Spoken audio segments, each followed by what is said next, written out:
ಓದೋರು ಯಾರ್ಯಾರು ಇದ್ರ ಕೈ ಎತ್ರಿ. ಓಕೆ, ಎಷ್ಟು ಗಂಟೆ ಓದ್ತೀರಿ ದಿನ? ಡೈಲಿ 5 ಗಂಟೆ. ಸ್ಕೂಲ್ ಟೈಮ್ ಎಷ್ಟಕ್ಕೆ ಮುಗಿಯುತ್ತೆ? 4:15 ಎಷ್ಟು ಗಂಟೆ ತನಕ ಓದ್ತೀರಿ? 9 ಗಂಟೆ ತನಕ. ಓಕೆ. KS ಎಕ್ಸಾಮ್ ಅಂದರೆ ಏನಂತ ಗೊತ್ತಾ? ಗೊತ್ತಿಲ್ಲ. ತಹಸೀಲ್ದಾರ್ ಅಂದರೆ ಏನು? ಓಕೆ. AC ಅಂದರೆ? ಹಾಂ, ಅಸಿಸ್ಟೆಂಟ್ ಕಮಿಷನರ್. DC ಅವರಂದರೆ? District commissioner. ಸ್ಪರ್ಧಾತ್ಮಕ ಪರೀಕ್ಷೆಗಳಿಗೆ ಪ್ರಿಪೇರ್ ಆಗ್ತಕ್ಕಂಥದ್ರ ಬಗ್ಗೆ, ಹೇಗೆ ಪ್ರಿಪೇರ್ ಆಗಬೇಕು, ಯಾವ ಥರ ಪ್ರಿಪೇರ್ ಆಗಿದ್ದೆ ಅನ್ನೋದಕ್ಕಿಂತ ಮುಂಚಿತವಾಗಿ ನೀವೆಲ್ಲ ಇವಾಗ SSLC ಓದ್ತಾ ಇದ್ದೀರಿ. SSLC ಮಟ್ಟದಲ್ಲಿ ಇದ್ದಾಗಲೇ ನಮಗೇನಾದರೂ ಒಂದು ಗುರಿ ಇರುತ್ತಲ್ವ, ನಾವೇನಾಗಬೇಕು ಅಂತ? ಏನಾಗಬೇಕಂತ ಗುರಿ ಇಟ್ಕೊಂಡಿದ್ದೀರಾ? ಹೇಳಿ, ಯಾರಾದರೂ ಒಬ್ರು ಏನಾಗಬೇಕಂತ ಎದ್ದೆ. ಟೀಚರ್. ಯಾವ ಸಬ್ಜೆಕ್ಟ್ದು? Science subject. ನಿಮ್ಮಲ್ಲಿ?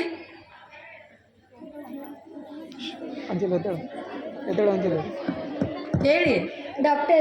ಡಾಕ್ಟರ್ ಆಗಬೇಕು. ಓಕೆ. ಮತ್ತೆ ಡಾಕ್ಟರ್ ಆಗಬೇಕು. ಮತ್ತೆ ಟೀಚರ್. ಮತ್ತೆ ನೀವು ಲಾಸ್ಟಲ್ಲಿರೋರು?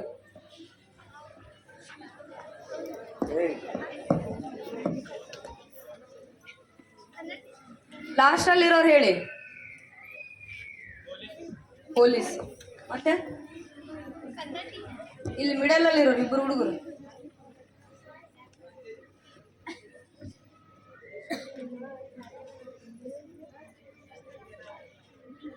ಅಪ್ಪಿ ನೀ ಹೇಳು. ಈಗ ಮುಂದೆ ಕೂತಿರೋರು ಎದ್ನಿಲ್ಲಿ.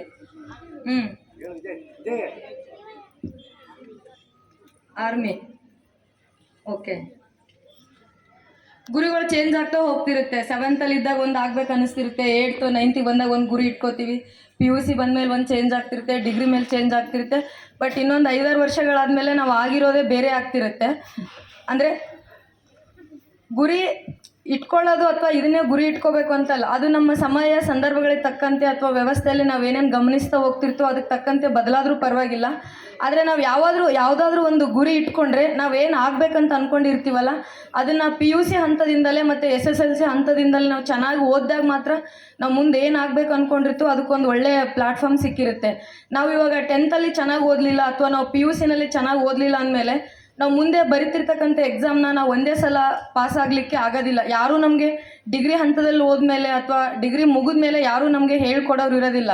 ನಾವಿವಾಗ ಏನು ಡೌಟ್ ಇರುತ್ತೋ, ಇವಾಗ ಏನು ಸಮಸ್ಯೆಗಳಿರುತ್ತೋ ಅಥವಾ ನಾವು ಇವಾಗ ಏನನ್ನು ಕಲಿಬೇಕೋ ಅದೆಲ್ಲನೂ ಕಲಿಯೋಕ್ಕೆ ಒಂದು ಒಳ್ಳೆಯ ಅವಕಾಶ ಏನಂತಂದರೆ ಆಲ್ರೆಡಿ ಪ್ರೈಮರಿನಲ್ಲೇ ಒಂದು ಒಳ್ಳೆಯ ಫೌಂಡೇಶನ್ ಸಿಕ್ಕಿರಬೇಕು. ಅಲ್ಲಿ ಸಿಕ್ಕಿಲ್ಲ ಅಂದರೂ ಕೂಡ ಹೈಸ್ಕೂಲು ಮತ್ತು ಕಾಲೇಜ್ ಹಂತದಲ್ಲಿ ನಮ್ಗೆ ಇನ್ನೂ ಇಂಪ್ರೂವ್ ಆಗ್ಲಿಕ್ಕೆ ಸಾಕಷ್ಟು ಅವಕಾಶಗಳಿರುತ್ತೆ. ನಾವು ಈ ಮಟ್ಟದಲ್ಲಿನೇ ಇಂಪ್ರೂವ್ ಆಗಬೇಕು. 1 to 8th ನಮ್ಮದು ಯಾದಗಿರಿ ಜಿಲ್ಲೆಯಲ್ಲಿ ಸರ್ಕಾರಿ ಹಿರಿಯ ಪ್ರಾಥಮಿಕ ಶಾಲೆಯಲ್ಲಿ 1ರಿಂದ 8ನೇ ತರಗತಿ ಓದಬೇಕಿದ್ದಾಗಲೇ ಒಂದು ಒಳ್ಳೆಯ ಪ್ರಾಥಮಿಕ ಶಾಲಾ ಇತ್ತು ಮತ್ತು ಒಂದು ಒಳ್ಳೆಯ ಶಾಲಾ ವಾತಾವರಣ ಇತ್ತು. ಇವತ್ತಿನ ದಿನ ನಾವೇನು ಇವಾಗ ಈ ಪರೀಕ್ಷೆ ಪಾಸಾಗಿ ಇಲ್ಲಿ ತಹಸೀಲ್ದಾರಾಗಿ ವರ್ಕ್ ಮಾಡ್ತಿದ್ದೀವೋ, ನೆಕ್ಸ್ಟು ಪ್ರಮೋಷನ್ ಆಗಿ AC ಆಗ್ತೀವಿ, ನೆಕ್ಸ್ಟ್ ಅದು ಮುಂದಿನ ಹಂತಕ್ಕೂ ಪ್ರಮೋಷನ್ ಆಗಿ ಹೋಗ್ಬೋದು. ಬಟ್ ಈ ಹಂತಕ್ಕೆ ಬಂದು ನಿಲ್ಲಕ್ಕೆ ಕಾರಣ ಏನಂತಂದರೆ ನಮಗೆ ಪ್ರೈಮರಿ ಲೆವೆಲಲ್ಲಿ ನಮಗೆ ಕೊಟ್ಟಿರ್ತಕ್ಕಂಥ ಒಂದು ಒಳ್ಳೆಯ ಫೌಂಡೇಶನ್ನು ಮತ್ತು ನಮ್ಮದು ಗೌರ್ಮೆಂಟ್ ಪ್ರೈಮರಿ ಸ್ಕೂಲಲ್ಲಿ ಇರ್ತಕ್ಕಂಥ ಎಲ್ಲ ಟೀಚರ್ಸು ನಮಗೆ ಪ್ರತಿ ಶನಿವಾರ ಮತ್ತು ಭಾನುವಾರದ ದಿನ 8th ಮತ್ತು 7th ಇದ್ದಾಗ ರಸಪ್ರಶ್ನೆ ಕಾರ್ಯಕ್ರಮವನ್ನು ಆಯೋಜನೆ ಮಾಡ್ತಾಯಿದ್ರು. ಅದ್ರ ಜೊತೆಗೇನೆ ನೀವಾಗ NMMS ಎಕ್ಸಾಮ್ ಬರೀತಿರಲ್ವ, ನಮಗೆ ಗಣಿತ ಪರೀಕ್ಷೆ ಇರ್ತಿತ್ತು, ಚಿಂತನ ಮಂಥನ ಕಾರ್ಯಕ್ರಮ ಅಂತ ಹಮ್ಮಿಕೊಳ್ತಿದ್ರು. ಪ್ರತಿಭಾ ಕಾರಂಜಿನಲ್ಲಿ ರಸಪ್ರಶ್ನೆ ಕಾರ್ಯಕ್ರಮಕ್ಕೆಲ್ಲ ಸಿದ್ಧತೆ ಮಾಡ್ತಾಯಿದ್ರು. ಅಂದರೆ ನಾನೆಲ್ಲ ಇಲ್ಲಿರ್ತಕ್ಕಂಥ ಟೀಚರ್ಸಿಗೆ ಏನು ಕೇಳ್ಕೊಳ್ಳೋದು ಅಂತಂದರೆ, ನಾವು ಮಕ್ಕಳಿಗೆ ಶಾಲಾ ಹಂತದಿಂದಲೇ ಒಂದು ಒಳ್ಳೆಯ ವ್ಯವಸ್ಥೆಯನ್ನು ಕೊಟ್ಟು ಅವರಿಗೆ ಮುಂದೆ ಹೇಗಿರಬೇಕಂತ ಸಿದ್ಧತೆ ಮಾಡಿದಾಗ ನಿಮ್ಮಲ್ಲಿರ್ತಕ್ಕಂಥ ಮಕ್ಕಳು ಇಲ್ಲಿರ್ತಕ್ಕಂಥವ್ರು ಕೂಡ ಮುಂದೆ ಒಳ್ಳೆ ಅಧಿಕಾರಿಗಳಾಗ್ಬೋದು ಅಥವಾ ಅವ್ರು ಅವ್ರು ಏನೇನು ಅಂದ್ಕೊಂಡಿರ್ತಾರೋ ಒಳ್ಳೆ ಡಾಕ್ಟರ್ ಆಗ್ಬೋದು, ಒಳ್ಳೆ ಇಂಜಿನಿಯರ್ ಆಗ್ಬೋದು, ಅವ್ರು ಒಂದು ಒಳ್ಳೆ ಕ್ಷೇತ್ರಕ್ಕೆ ಹೋಗ್ಬೋದು ಅಂಥ ಒಂದು ವಾತಾವರಣವನ್ನು ನಮ್ಮ ಶಿಕ್ಷಕರು ಮತ್ತು ಶಾಲಾ ಸಂಸ್ಥೆಗಳು ಕಲ್ಪಿಸಿಕೊಡಬೇಕು ಅಂತ. ಆವತ್ತಿಂದ ನಮಗೆ ಆ ಥರ ಪ್ರೈಮರಿ ಹಂತದಲ್ಲಿ ಒಳ್ಳೆಯ ಶಿಕ್ಷಣ ನಮಗೆ ಸಿಗದೆ ಹೋಗಿದ್ರೆ ನಮಗೆ ಮುಂದೆ ಈ ಪರೀಕ್ಷೆ ಬರೆಯೋದು ತುಂಬ ಕಷ್ಟ ಆಗ್ತಿತ್ತು. ನಮಗೆ 7th ಮತ್ತು 8th ಇದ್ದಾಗಲೇ ಹೇಳ್ತಾ ಇದ್ರು ನಮ್ಮ ಟೀಚರ್ಸ್, ಹಿಂಗೆ ಕಾಂಪಿಟೇಟಿವ್ ಎಕ್ಸಾಮ್ ಅನ್ನೋದು ಒಂದು ಇರುತ್ತೆ, ನೀವು ಅದಕ್ಕೆ ನೀನು ಮನ್ಸು ಮಾಡಿದರೆ ನೀನು ಅದಕ್ಕೆ ಪ್ರಿಪೇರ್ ಆಗ್ಬೋದು, ನೀನು ಒಂದು 10th PUC ಇದ್ದಾಗಲಿಂದನೇ ಸಾಮಾನ್ಯ ಜ್ಞಾನವನ್ನು ಹೆಚ್ಚೆಚ್ಚಾಗಿ ಓದಬೇಕು, ನ್ಯೂಸ್ ಪೇಪರ್ನ ಓದಬೇಕು, ಮ್ಯಾಗ್ಝಿನ್ಸ್ನ ಓದಬೇಕು ಅಂತ ಒಂದು ಶಿಕ್ಷಕರ ಪರಿಶ್ರಮದಿಂದ ಮತ್ತು ಅವ್ರು ನಮ್ಮ ಮೇಲೆ ಇಟ್ಟಿರ್ತಕ್ಕಂಥ ನಂಬಿಕೆಯಿಂದ ಅದಕ್ಕೆ ತಕ್ಕಂತೆ ನಾವು ಅಭ್ಯಾಸ ಮಾಡಿದ್ವಿ. 2007 ಮತ್ತು 8 ಸರ್ಕಾರಿ ಪ್ರೌಢಶಾಲಾ ಚಾಮನಾಳ ನಮ್ಮದು ಹೈಸ್ಕೂಲ್ ಸ್ಟಾರ್ಟ್ ಆಗಿ 95 ಸ್ಟಾರ್ಟ್ ಆಗಿತ್ತು. ಸುಮಾರು ಒಂದು 15 ವರ್ಷ ಆಗಿತ್ತು ಸ್ಕೂಲ್ ಸ್ಟಾರ್ಟ್ ಆಗಿ. ಅಲ್ಲಿಯವರೆಗೂ ನಮ್ಮದು ಸ್ಕೂಲ್ದು ಹೈಯೆಸ್ಟ್ ಪರ್ಸೆಂಟೇಜ್ 76 ಇತ್ತು. ಎಲ್ಲ ಟೀಚರ್ಸ್ದು ಒಂದು ರಿಕ್ವೆಸ್ಟ್ ಏನಂದರೆ, ರೇಣುಕಾ ನೀನು ಏನಾದರೂ ಮಾಡು, ಅಟ್ಲೀಸ್ಟ್ ನೀನಾದರೂ ನಮ್ಮದು ಒಂದು ಸ್ಕೂಲ್ಗೆ ಇಲ್ಲಿ ತನಕ ಯಾರೂ 80% ಕ್ರಾಸ್ ಮಾಡಿಲ್ಲ. 2007 ಮತ್ತು 8 ಆವಾಗ ನಮಗೆ 80 ಕ್ರಾಸ್ ಮಾಡೋದಂದರೆ ದೊಡ್ಡದಾಗಿತ್ತು. ಊರಿಗೆ ಅಥವಾ ಸ್ಕೂಲಿಗೆ ಒಬ್ಬರು 80% ಮೇಲೆ ಬಂದಿದ್ದಾರೆ ಅಂದರೆ ನಮಗದು ಗ್ರೇಟ್ ಅಚೀವ್ಮೆಂಟ್ ಅನ್ನಿಸ್ತಿತ್ತು. 100 ಮಾರ್ಕ್ಸ್ ಬರೆಯೋದಿರ್ತಿತ್ತು, ಇಂಟರ್ನಲ್ ಇರ್ತಿರಲಿಲ್ಲ. ಸೊ ಇವಾಗಿರ್ತಕ್ಕಂಥ ಮಟೀರಿಯಲ್ಸ್ ಆಗಲಿ, ಇಷ್ಟು ಫೆಸಿಲಿಟಿ ಆಗಲಿ, ಟ್ಯೂಷನ್ ಅದು ಯಾವುದು ವ್ಯವಸ್ಥೆ ಇರ್ತಿರಲಿಲ್ಲ. ಒಂದೇ ಒಂದು ರಿಕ್ವೆಸ್ಟು, ನಮ್ಮ ಸ್ಕೂಲ್ ಪರ್ಸೆಂಟೇಜ್ 80 ಕ್ರಾಸ್ ಆಗಬೇಕು ಅಂತ. ಅವರು ನಮ್ಮ ಮೇಲೆ ಇಟ್ಟಿರ್ತಕ್ಕಂಥ ನಂಬಿಕೆ, ಅವರು ಎಕ್ಸ್ಟ್ರಾ ಕ್ಲಾಸ್ ತೊಗೊಳ್ತಿರೋದು, ನಾವು ಅದಕ್ಕೆಲ್ಲ ಪ್ರಿಪೇರ್ ಆಗ್ತಿರೋದು, ಹೆಂಗಾದರೂ ಮಾಡಿ ಈ ವರ್ಷ ನಮ್ಮದು 80 ಕ್ರಾಸ್ ಆಗಬೇಕಿತ್ತು ಅಂತ. ಪ್ರತಿದಿನ ನಾವು ಮಾರ್ಚು ಮತ್ತು ಜನವರಿ ಫೆಬ್ರವರಿ ಬಂದಾಗ ಎಕ್ಸಾಮ್ ಓದೋದಲ್ಲ. ಈ ವರ್ಷ 9th ಮುಗಿದ ತಕ್ಷಣ 10th ಜೂನಲ್ಲಿ ಸ್ಟಾರ್ಟ್ ಆಗಿದೆ ಅಂದ್ರಾಗ ಜೂನ್, ಜುಲೈ, ಆಗಸ್ಟಿಂದನೇ ಪ್ರತಿದಿನವೂ ಈಗ ಎಕ್ಸಾಮ್ ಹೇಗಿದ್ದಾಗ ಹೇಗೆ ಸೀರಿಯಸ್ನೆಸ್ ಇರುತ್ತೋ ಬೆಳಗ್ಗೆ 5 ಗಂಟೆಗೆ ಎದ್ದೇಳೋದು, 8 ಗಂಟೆ ತನಕ ಓದೋದು, ಮತ್ತೆ ಸ್ಕೂಲ್ಗೆ ಹೋಗೋದು, ಸ್ಕೂಲಿಂದ ಬಂದು ಮತ್ತೆ ಓದೋದನ್ನು ಮಾಡ್ತಾಯಿದ್ವಿ. ಎಲ್ಲ ಟೀಚರ್ಸ್ಗೂ ಅವ್ರವ್ರ ಸಬ್ಜೆಕ್ಟಲ್ಲಿ ಹೈಯೆಸ್ಟ್ ತರಿಸ್ಬೇಕು ಅಂತ ಶ್ರಮ ಪಡ್ತಾಯಿದ್ರು. ನಂದು ಅದೇ ಕನಸಾಗಿತ್ತು. 15 ವರ್ಷಗಳಿಂದ ನಮ್ಮದೇನು ಸರ್ಕಾರಿ ಪ್ರೌಢಶಾಲೆ ಇದೇನೋ ಅವರು ನಮ್ಮ ಟೀಚರ್ಸ್ ನಮ್ಗೇನು ಸಪೋರ್ಟ್ ಮಾಡ್ತಿದ್ರು ಅದ್ರ ನಿರೀಕ್ಷೆಗೆ ತಕ್ಕಂತೆ ನಾವು ಓದಬೇಕು ಅಂತ. ಹೆಂಗೋ ಡಿಸೆಂಬರ್ ಬರೋಷ್ಟಿಗೆ ಎಲ್ಲದು ಸಿಲೆಬಸ್ ಒಂದು ರೌಂಡ್ ಮುಗಿಸಿ ರಿವಿಷನ್ ಕ್ಲಾಸಸ್ ಎಲ್ಲ ಸ್ಟಾರ್ಟ್ ಮಾಡೋ ಥರ ಗೈಡ್ ಮಾಡ್ತಾಯಿದ್ರು. 2008 ಮಾರ್ಚ್ ಎಕ್ಸಾಮ್ ಬಂದಾಗ ನಂಗೊಂದು ಕಾನ್ಫಿಡೆಂಟ್ ಇತ್ತು, ನಾನು ಎಲ್ಲ ಸಬ್ಜೆಕ್ಟಲ್ಲೂ ಚೆನ್ನಾಗಿ ಮಾಡಿದ್ದೀನಿ ಅಂತ. ಮ್ಯಾಥಮೆಟಿಕ್ಸ್ ಇರ್ಬೋದು, ಸೈನ್ಸ್ ಇರ್ಬೋದು, ಇಂಗ್ಲೀಷ್ ಇರ್ಬೋದು, ಎಲ್ಲ ಇರ್ಬೋದು. ರಿಸಲ್ಟ್ ಬಂದಿತ್ತು. ರಿಸಲ್ಟ್ ಬಂದಾಗ ಊರಲ್ಲಿರೋ ಲ್ಯಾಂಡ್ ಫೋನ್ಗೆ ನಮ್ಮದು ಟೀಚರ್ ಸರ್ ಕಾಲ್ ಮಾಡಿದರು, ಪರ್ಸೆಂಟೇಜ್ ಬಂದಿದೆ SSLCನಲ್ಲಿ, ರೇಣುಕಾ ನಿಂದು 91 ಆಗಿದೆ ಅಂತ. ಸೊ ನನಗೆ ಆವಾಗ ಒಂದು ಖುಷಿ ಅನಿಸಿದ್ದು ಏನಂತಂದರೆ, ಒಂದು ಸ್ಕೂಲ್ದು ಒಂದು ಟಾರ್ಗೆಟ್ ಏನಿತ್ತು 80% ಕ್ರಾಸ್ ಮಾಡಬೇಕು ಅಂತ, ಅದನ್ನು ಟಾರ್ಗೆಟ್ನ ನಾವು ಕ್ರಾಸ್ ಮಾಡಬೇಕು ಅಂತ ಪ್ರಿಪೇರ್ ಆಗಿದ್ದು. ಬಟ್ ನಾವು ಹಾಕಿರೋ ಎಫರ್ಟ್ಗೆ ಸ್ಕೂಲ್ ಸ್ಟಾರ್ಟಾಗಿ ಒಂದು 15 ವರ್ಷ ಆಗಿದ್ರು ಯಾರೂ 90 ಮೇಲೆ ಮಾಡಿರಲಿಲ್ಲ. ನಮ್ದು ಇಡೀ ಹೋಬಳಿ ಮಟ್ಟದಲ್ಲಿ ನಮ್ಮ ಸ್ಕೂಲ್ಗೆ ನೀನು SSLCನಲ್ಲಿ 91 ತಂದಿದ್ದಕ್ಕೆ ನಮಗೊಂದು ಒಳ್ಳೆಯ ಒಂದು ಸ್ಕೂಲಿಗೆ ಒಂದು ಹೆಮ್ಮೆ ಬಂದಿದೆ. ನೀನು ಹಾಕಿಕೊಟ್ಟಿರೋ ಪರಂಪರೆನ ನಾವು ಇನ್ನೊಂದು 10 ವರ್ಷಗಳ ಕಾಲನೂ ಅದು 90 ಮೇಲೆ ಮಾಡೋ ಥರ ಹುಡುಗರಿಗೆ ಪ್ರಿಪೇರ್ ಮಾಡ್ತಾ ಇದ್ದೀವಿ, ನೀನೇ ಒಂದು ಎಕ್ಸಾಂಪಲ್ ಆಗಿರ್ಬೇಕಂತ ಪ್ರತಿ ಸಲ ಶಾಲೆಗೆ ಹೋದಾಗ್ಲೂ ಹೇಳ್ತಾ ಇದ್ರು. ಅಂದರೆ ಅವರು ಹೇಳಿಕೊಟ್ಟಿದಂಗೆ ನಾವು ವರ್ಕ್ ಮಾಡಿದರೆ ಪರ್ಸೆಂಟೇಜ್ ಮಾಡ್ಬೋದು ಅಂತ. ಹಂಗಂತ ಬರೀ ಅಂಕಗಳಿಗೆ ಅಥವಾ ಪರ್ಸೆಂಟೇಜ್ಗೆ ಒತ್ತು ಕೊಡಬೇಕು ಅಂತೇನಿಲ್ಲ. ನನಗೆ 10th ಅತಿ ಹೆಚ್ಚನ್ನು ಇಷ್ಟಪಟ್ಟು ಓದಿರೋ ಸಬ್ಜೆಕ್ಟ್ ಅಂತಂದರೆ ಸೈನ್ಸು. ನಮ್ಗೆ ಇವಾಗಲೂ ಅದು ಸಿಲೆಬಸ್ಸಲ್ಲಿರೋದು ಆ ಫಸ್ಟ್ ಪಾಠದೆಲ್ಲ ಕಣ್ಮುಂದೆ ಬರುತ್ತೆ. ಅವರು ಬೋರ್ಡ್ ಮೇಲೆ ಮ್ಯಾಪ್ ಹಾಕ್ತಿರೋದು, ಹೇಳ್ತಾ ಇರೋದು ಆ AC ಡೈನಮೋ, DC ಡೈನಮೋ, ರಾಕೆಟ್ಗಳು, ಸಾಬೂನು ಮತ್ತು ಮಾರ್ಜಕಗಳು, ಜೀವಕ್ರಿಯೆಗಳು, ಅದು ಎಲ್ಲವನ್ನು ಬಿಡಿಸಿ ಹೇಳಿರೋದು ಇಷ್ಟು ಅಚ್ಚೊತ್ತಾಗಿ ನಮ್ಮ ಮನಸ್ಸಲ್ಲಿ ಉಳಿದಿದೆ ಅಂದರೆ ನಾವು ಬರೀ ಅಂಕಗಳಿಗೆ ಓದಬೇಕಾಗಿಲ್ಲ, ಅದ್ರ ಜೊತೆಗೆ ನಾಲೆಜ್ಗೋಸ್ಕರನೂ ಓದಬೇಕು. ಇವಾಗ ನಾವು ಎಷ್ಟೆಲ್ಲ ಅಂಕಗಳು ತೊಗೊಂಡು ನೀವು 100ಕ್ಕೆ 100 ತೊಗೊಂಡ್ರೂ ಕೂಡ ನಮ್ಮ ಹತ್ರ ಅದು ವಿಷಯನೇ ಇಲ್ಲ, ನಮ್ಮ ಹತ್ರ ಅದು ವಿಷಯದ ಬಗ್ಗೆ ನಾವು ಅದನ್ನು ಅರ್ಥನೇ ಮಾಡ್ಕೊಂಡಿಲ್ಲ ಅಂತಂದಾಗ ಆ ಜ್ಞಾನವನ್ನು ನಾವು ಡೈಲಿ ಲೈಫಲ್ಲಾಗಲಿ ಅಥವಾ ನಮ್ಮ ಯಾವುದಕ್ಕಾಗಲಿ ನಮಗೆ ಅದನ್ನು ಯೂಸ್ ಮಾಡಲಿಕ್ಕೆ ಆಗೋದಿಲ್ಲ. ಅಂಕಗಳ ಜೊತೆಗೇ ವಿಷಯಗಳನ್ನ ತಿಳ್ಕೊಂಡು ಮನಸ್ಸಿಗೆ ತೊಗೊಂಡು ಅದನ್ನು ಅರ್ಥ ಮಾಡಿಕೊಂಡು ಓದ್ಕೋಬೇಕು ಅಂತ. SSLC ಮುಗಿದ ಮೇಲೆ ನೆಕ್ಸ್ಟು ತಾಲೂಕಕ್ಕೆ ನಾವು ಗೌರ್ಮೆಂಟು PU ಕಾಲೇಜು ಮತ್ತು ಡಿಗ್ರಿ ಕಾಲೇಜ್ನ ಅಲ್ಲೇ ಮುಗಿಸಿರೋದು. ಅಲ್ಲಿ ಓದಿದ ನಂತರ PUCನಲ್ಲಿ ಇದ್ದಾಗಲಿಂದನೂ PUC ಜೊತೆಗೇ ಬಿಡುವಿದ್ದಾಗ ಟೈಮ್ ಸಿಕ್ಕಾಗ ಹಾಸ್ಟೆಲಲ್ಲಿ ಡೈಲಿ ಪೇಪರ್ ಹಾಕಿಸ್ತಾಯಿದ್ರು, ಪ್ರಜಾವಾಣಿದು ಮಂತ್ಲಿ ಮ್ಯಾಗ್ಝಿನ್ಸ್ ತರಿಸ್ತಾಯಿದ್ರು. ನಾವು ಅದನ್ನು ಮಂತ್ಲಿ ಮ್ಯಾಗ್ಝಿನ್ಸ್ನ ಓದ್ಕೋತಾ ಇದ್ವಿ ಮತ್ತು ಡೈಲಿ ನ್ಯೂಸ್ ಪೇಪರಲ್ಲಿ ಏನು ಬರುತ್ತೋ ಅದನ್ನೆಲ್ಲ ಓದ್ಕೋತಾ ಇದ್ವಿ. ಅದನ್ನು ನೆಕ್ಸ್ಟು ಕಾಂಪಿಟೇಟಿವ್ ಪ್ರಿಪೇರ್ ಆಗಬೇಕು, IAS ಎಕ್ಸಾಮ್ ತೊಗೊಳ್ಬೇಕು, ಏನಾದರೂ ಒಳ್ಳೆ ಆಫೀಸರ್ ಆಗಬೇಕು ಅಂತಲೇ ಆರ್ಟ್ಸ್ ಸೆಲೆಕ್ಟ್ ಮಾಡಿದ್ದು. ಕಲಾ ಮಾಧ್ಯಮದಲ್ಲಿ ಡಿಗ್ರಿ ಮುಗಿಸ್ಕೊಂಡು 2013 ಡಿಗ್ರಿ ಮುಗಿದ ನಂತರ 2014 ಡೆಲ್ಲಿಗೆ ಹೋಗಿದ್ದು. ಅಲ್ಲೂ ಕೂಡ ಯಾರಿಗೆ IAS ಮತ್ತು KS ಕೋಚಿಂಗ್ ಕೊಡಲಿಕ್ಕೆ ಗೌರ್ಮೆಂಟಿಂದನೇ ಒಂದು CET ಪರೀಕ್ಷೆನ ಕಂಡಕ್ಟ್ ಮಾಡಿದರು. ಅದರಲ್ಲಿ ಮೆರಿಟ್ ಬಂದಿರತಕ್ಕಂಥ 60 ಸ್ಟೂಡೆಂಟ್ಸ್ಗೆ ಡೆಲ್ಲಿಗೆ ಕಳಿಸಿತ್ತು ಗೌರ್ಮೆಂಟೇ ಸ್ಪಾನ್ಸರ್ ಮಾಡಿ. ಅದರಲ್ಲಿ ಟ್ರೈನಿಂಗ್ ತೊಗೊಂಡು 2014ರಲ್ಲಿ KS ಎಕ್ಸಾಮನ್ನು ಬರೆದಿರೋದು. ಇಷ್ಟೆಲ್ಲ ನಮ್ಗೆ ಎಲ್ಲರಿಗೂ ಒಂದು ಭಯ ಇರುತ್ತೆ. ನಾವೆಲ್ಲ ಕನ್ನಡ ಮಾಧ್ಯಮದಲ್ಲಿ ಓದಿರೋರು, ಆಮೇಲೆ ಹಳ್ಳಿಯಿಂದ ಬಂದಿರೋರು. ಸೊ ಹೊರಗಡೆ ಇರೋರೆಲ್ಲ ಇಂಗ್ಲೀಷ್ ಮೀಡಿಯಮಲ್ಲಿ ಓದಿರ್ತಾರೆ, ಮತ್ತು ಬೇರೆ ಬೇರೆ ಪ್ರೈವೇಟ್ ಸ್ಕೂಲಲ್ಲಿ ಓದಿರ್ತಾರೆ, ಚೆನ್ನಾಗಿ ಒಳ್ಳೆ ಓದಿರ್ತಾರೆ. ಅವ್ರ ಮುಂದೆಲ್ಲ ನಾವು ಪಾಸ್ ಆಗ್ತೀವ ಇಲ್ವಾ ಅನ್ನೋದು ಒಂದು ಅಳುಕು, ಒಂದು ಭಯ ಎಲ್ಲರಿಗೂ ಇದ್ದೇ ಇರುತ್ತೆ. ನನಗೂ ಭಯ ಇತ್ತು. 2013ರಲ್ಲಿ ಯಾದಗಿರಿಯಿಂದ ಡೆಲ್ಲಿಗೆ ನಮ್ಮ ಡಿಸ್ಟ್ರಿಕ್ಕಿಂದ ನಾನು ಒಬ್ಬಳೇ ಹೋಗಬೇಕಿದ್ದಾಗ, ಸೊ ಅಷ್ಟು ಡೆಲ್ಲಿಗೆ ಹೋಗ್ತಾ ಇದ್ದೀವಿ. ಊರವ್ರಿಗೆ ಹಳ್ಳಿಯವ್ರಿಗೆ ಎಲ್ಲನೂ ಗೊತ್ತಿರುತ್ತೆ. ಅಲ್ಲಿ ಹೋಗಿ ಬಂದು ಅದಕ್ಕೆ ತಕ್ಕಂಗೆ ಚೆನ್ನಾಗಿ ಓದದೇ ಇದ್ದರೆ ಹೇಗೆ, ನಮ್ಮ ನಂಬಿ ಕಳಿಸಿರ್ತಕ್ಕಂಥ ಟೀಚರ್ಸ್ಗೆ ಏನು ಆನ್ಸರ್ ಮಾಡಬೇಕು, ಪೇರೆಂಟ್ಸಿಗೆ ಏನು ಉತ್ತರ ಕೊಡಬೇಕು. ಕನ್ನಡ ಮೀಡಿಯಮಲ್ಲಿ ಓದಿರೋದು 1ನೇ ಕ್ಲಾಸಿಂದ ಡಿಗ್ರಿವರೆಗೂ. ಸಡನ್ಲಿ ಡೆಲ್ಲಿನಲ್ಲಿ ಎಲ್ಲ ಕ್ಲಾಸಸ್ಸು ಇಂಗ್ಲೀಷ್ನಲ್ಲೇ ಇರ್ತಿತ್ತು, ಎಲ್ಲ ಮಟೀರಿಯಲ್ಸು ಇಂಗ್ಲೀಷ್ನಲ್ಲೇ ಇರುತ್ತೆ. ಡೈಲಿ ನ್ಯೂಸ್ ಪೇಪರ್ಸು, ಮ್ಯಾಗ್ಝಿನ್ಸ್ ಎಲ್ಲನೂ ಇಂಗ್ಲೀಷ್ನಲ್ಲಿದೆ, ರೆಫರ್ ಮಾಡಬೇಕು. ಇದನ್ನೆಲ್ಲ ಹೇಗೆ ಮಾಡಬೇಕು ಅನ್ನೋದು ಭಯ ಎಷ್ಟು ಇತ್ತು ಅಂತಂದರೆ, ಆ ಒಂದು ನಮಗೆ ಅದನ್ನು ಒಂದು ಮುಂದೆ ಹೆಜ್ಜೆ ಇಡೋಕ್ಕೂ ಧೈರ್ಯ ಸಾಕಾಗ್ತಾ ಇರಲಿಲ್ಲ. ಅಂಥ ಮೊಮೆಂಟಲ್ಲೂ ಕೂಡ ಇಲ್ಲ, ನಮ್ಮದು ನೀವು ಅದನ್ನು ಮಾಡ್ಬೋದು, ನೀನು ಅದನ್ನು ಮಾಡ್ತೀಯ ಅಂತ ನಮ್ಮದು ಡಿಗ್ರಿ ಕಾಲೇಜ್ ಲೆಕ್ಚರರ್ಸ್ ಎಲ್ಲ ಹೇಳಿ ಕಳಿಸಿದಾಗ ಡೆಲ್ಲಿಗೆ ಹೋಗಿದ್ದು. ಇನಿಷಿಯಲಿ 3 ಮಂತ್ಸ್ ಕ್ಲಾಸಸ್ ತುಂಬ ಕಷ್ಟ ಆಗ್ತಿತ್ತು. ಒನ್ ಡೇನಲ್ಲಿ ನಾವು 12 ಅವರ್ಸ್ 14 ಅವರ್ಸ್ ಸ್ಟಡಿ ಮಾಡ್ತಿದ್ರೆ, ಅದರಲ್ಲಿ ನಾನು 6 to 8 ಅವರ್ಸ್ನ ಕಂಪ್ಲೀಟ್ ನಾನು ಎಲ್ಲ ಇಂಗ್ಲೀಷ್ ಮಟೀರಿಯಲ್ಸ್ನ ಇಂಗ್ಲೀಷ್ನ ಮೇಲೆ ಒಂದು ಗ್ರಿಪ್ ಬರಬೇಕು ಅಂತ ಬರೀ ಅದಕ್ಕೇ ಇನ್ವೆಸ್ಟ್ ಮಾಡ್ತಾಯಿದ್ದೆ. ಆಮೇಲೆ ಒಂದು 3 ಮಂತ್ಸ್ ಆದಮೇಲೆ ಅನಿಸಿತ್ತು ನನಗೆ ಕನ್ನಡ ಓದೋದೇ ಕಷ್ಟ ಆಗ್ತಿತ್ತು, ಅದಕ್ಕಿಂತನೂ ಈಸಿಯಾಗಿ ಇಂಗ್ಲೀಷ್ ಓದ್ಬೋದು ಅಂತ. ಸೊ ಮನಸ್ಸು ಮಾಡಿದರೆ, ನಮ್ಮ ಹತ್ರ ಓದಬೇಕು ಅನ್ನೋ ಇಚ್ಛಾಶಕ್ತಿ ಇದ್ದರೆ ನಮಗೆ ಅದು ಯಾವುದೂ ಕಷ್ಟ ಆಗೋದಿಲ್ಲ. ಈಗ ಆಲ್ರೆಡಿ ಸರ್ ಹೇಳ್ತಾಯಿದ್ರು, 2013ನಲ್ಲಿ ಡಿಗ್ರಿ ಇನ್ನೂ ಫೈನಲ್ ಇಯರ್ ಓದಬೇಕಿದ್ದಾಗ ಕನ್ನಡದ ಕೋಟ್ಯಾಧಿಪತಿ ಫಸ್ಟ್ ಸೀಸನ್ ಸ್ಟಾರ್ಟ್ ಆಗಿತ್ತು ಪುನೀತ್ ರಾಜ್ಕುಮಾರ್ ಅವ್ರದ್ದು. ನಮ್ಮದು ಕಾಲೇಜಲ್ಲಿ ಹೇಳ್ತಾಯಿದ್ರು, ಇಲ್ಲ ನೀನೊಂದು ಅವರು ಪ್ರಶ್ನೆ ಕೇಳ್ತಾರೆ, ಯಾರಾದರೂ ಪಾರ್ಟಿಸಿಪೇಟ್ ಮಾಡಬೇಕಿದ್ರೆ ನೀವೊಂದು ಪ್ರಶ್ನೆಗೆ ಆನ್ಸರ್ ಮಾಡಿ ಅಂತ, ನೀವು ಅದನ್ನು ಮೆಸೇಜ್ ಮಾಡಿ ನೀವು ಸೆಲೆಕ್ಟ್ ಆಗ್ತೀರಾ ಅಂತ ಹೇಳಿದರು. ನಾನು ಇಲ್ಲ ಸರ್, ಅಷ್ಟು ದೊಡ್ಡ ಕಾರ್ಯಕ್ರಮ ಮತ್ತು ನಮ್ಮಂಥವ್ರಿಗೆಲ್ಲ ಆಯ್ಕೆ ಮಾಡ್ಕೊಳ್ಳೋದಿಲ್ಲ, ನಾನು ಮೆಸೇಜ್ ಮಾಡೋದಿಲ್ಲ ಅಂತ ಹೇಳಿದೆ. ಇಲ್ಲ ನೀವು ಒಂದು ಸಲ ಆಡಿಷನಲ್ಲಿ ಭಾಗಿಯಾಗಿ ನೋಡಿ ಆನ್ಸರ್ ಮಾಡಿ ಅಂದರು. ಸುಮಾರು ಒಂದು 400 ಜನ ಕನ್ನಡದ ಕೋಟ್ಯಾಧಿಪತಿಗೆ ಆಡಿಷನ್ಗೆ ಭಾಗಿಯಾಗಿದ್ದರು. ಒಂದು ರಸಪ್ರಶ್ನೆ ಕಾರ್ಯಕ್ರಮದ ಥರ ರಸಪ್ರಶ್ನೆ ಕಾರ್ಯಕ್ರಮ ಮಾಡಿದರು. ಎಲ್ಲ ಥರದ್ದು ಬ್ಯಾಕ್ಗ್ರೌಂಡ್ ಎಲ್ಲ ಕೇಳಿದರು, ನಮ್ಮದು ಒಪಿನಿಯನ್ ಎಲ್ಲ ಕೇಳಿ ಒಂದು 10 ಜನನ ಫಸ್ಟ್ ಮೊದಲನೇ ವಾರಕ್ಕೆ 10 ಜನ ಸೆಲೆಕ್ಟ್ ಮಾಡಿದರು. ನನಗೆ ಕಾಲ್ ಬಂದಾಗ ನನಗೆ ಶಾಕ್ ಆಗಿತ್ತು. ಇಲ್ಲ ನೀವು ಆಡಿಷನಲ್ಲಿ ಸೆಲೆಕ್ಟ್ ಆಗಿದ್ದೀರಾ, ಈ 10 ಜನರನ್ನ ಮೊದಲನೇ ಹಾಟ್ ಸೀಟಿಗೆ ಕರಿತಾ ಇದ್ದೀವಿ, ಅದರಲ್ಲಿ ನೀವು ಒಬ್ಬರಾಗಿದ್ದೀರಾ, ನೀವು ಫಸ್ಟ್ ಡೇನೇ ಬರಬೇಕು ಅಂತ. ನಾ ಆಡಿಷನ್ ಕೊಟ್ಟು ಬಂದದ್ದು ಒಂದು ಸುಮಾರು 2 ತಿಂಗಳಾಗಿತ್ತು. ಅಲ್ಲಿವರೆಗೂ ಅವ್ರು ಇನ್ನೂ ಪ್ರೋಗ್ರಾಮ್ ಸ್ಟಾರ್ಟ್ ಮಾಡಿರಲಿಲ್ಲ. ಅವತ್ತೇ ಆಡಿಷನ್ ಕೊಟ್ಟು ಅವತ್ತಿನ ದಿನವೇ ಕಾಲ್ ಬಂದು, ಅವತ್ತಿನ ದಿನ ಚೆನ್ನೈನಲ್ಲಿ ಶೋ ಇದೆ, ಪುನೀತ್ ರಾಜ್ಕುಮಾರ್ ಅವರು ಅದನ್ನು ನಡೆಸ್ಕೊಡ್ತಾ ಇದ್ದಾರೆ, ನಾವಲ್ಲಿ ಹಾಟ್ ಸೀಟ್ ಮೇಲೆ ಕೂತ್ಕೋಬೇಕು, ಸೊ ಅಲ್ಲಿ ಅದನ್ನು ಕಾನ್ಫಿಡೆಂಟಿಂದ ಆನ್ಸರ್ ಮಾಡಬೇಕು, ವಿನ್ ಆಗಬೇಕಿತ್ತು. ಅದೆಲ್ಲದ್ರಗಳ ಭಯ ಇತ್ತು.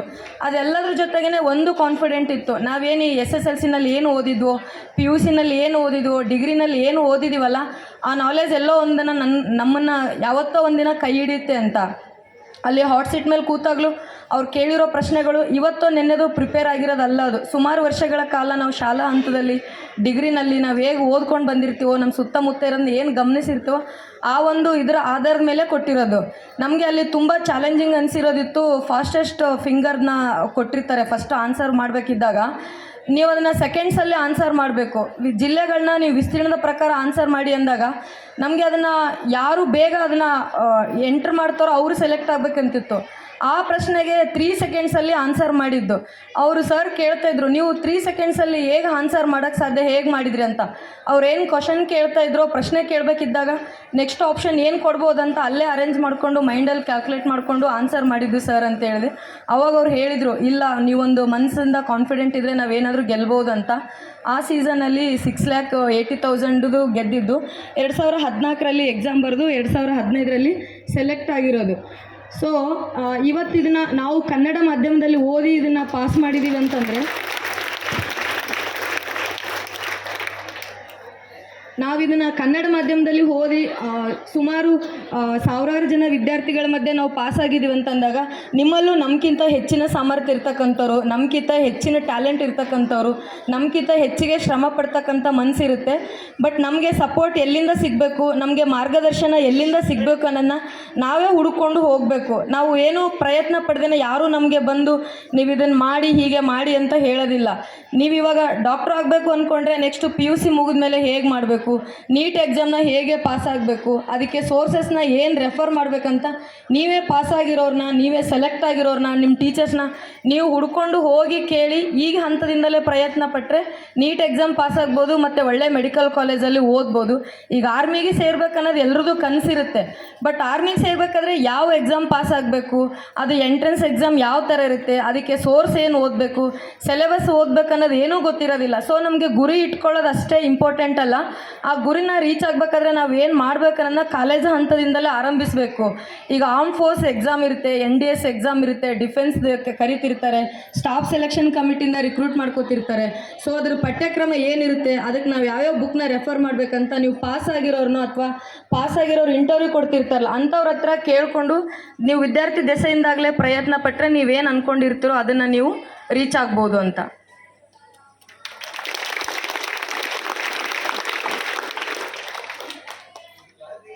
ನೀವು ಯಾರಾದರೂ ಏನಾದ್ರು ಕೇಳ್ಬೋದಿತ್ತಂದರೆ ಕೇಳ್ಬೋದು.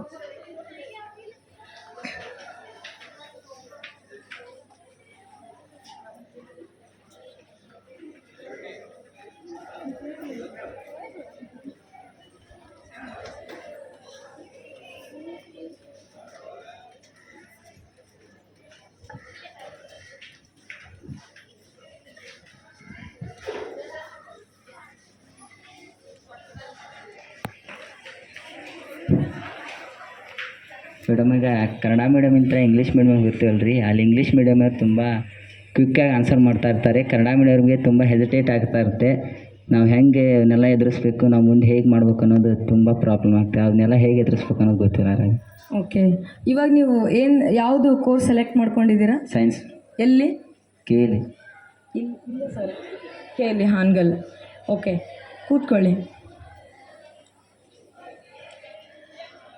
ಅದು ಆನ್ಸರ್ನ ಮಾಡಬೇಕಿದ್ದಾಗ ನೀವು ಓರಲಿ ಹೆಂಗೆ ಆನ್ಸರ್ ಮಾಡ್ತೀರಾ ಮತ್ತು ನೀವು ಎಕ್ಸಾಮಿನೇಷನಲ್ಲಿ ನೀವು ರೈಟಿಂಗಲ್ಲಿ ಹೆಂಗೆ ಬರಿತೀರಾ ಅನ್ನೋದು ಮುಖ್ಯ ಆಗುತ್ತೆ. ನಿಮಗೆ ಕ್ಲಾಸ್ ರೂಮಲ್ಲಿ ಆನ್ಸರ್ ಮಾಡೋದಕ್ಕೆ ಕಷ್ಟ ಆಗ್ಬೋದು ಅಥವಾ ನಿಮಗೆ ಹೆಜಿಟೇಷನ್ ಅನ್ನಿಸ್ತಿರುತ್ತೆ.